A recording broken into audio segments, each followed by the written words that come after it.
E Saulo, respirando ainda ameaças e mortes contra os discípulos, dirigiu-se ao sumo sacerdote e pediu-lhes cartas para Damasco, para as sinagogas, a fim de que se encontrasse alguns daquela seita, quer homens, quer mulheres, e os conduzissem presos a Jerusalém.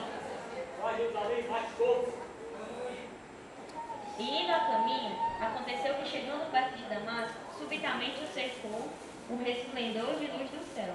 E caindo em terra, ouviu uma voz que dizia: Saulo, Saulo, por que me persegues? E ele disse: Quem é o Senhor? E o Senhor respondeu: Eu sou Jesus, a quem tu persegues. Duro é para ti recalcitrar contra os agrilhões. Senhor, o que é que tu queres de mim? E o Senhor disse: Levanta-te e entra na cidade, e de lá será dito o que fazer. E Saulo levantou-se da terra, e abrindo os olhos, não viu a ninguém, e guiando pelas mãos, o conduziram a Damasco.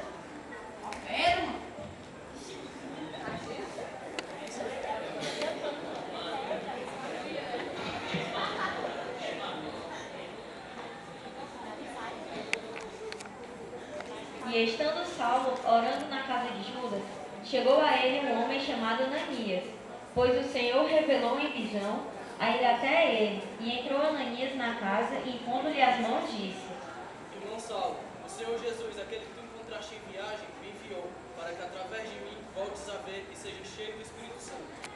E logo lhe caiu dos olhos como escamas, e recuperou, e levantou-se e foi batizado. E saiu Saulo pregando o evangelho de Jesus Cristo a todos os que ele ouviam. Arrependiam-se e eram batizados, e a igreja se edificou e se multiplicou.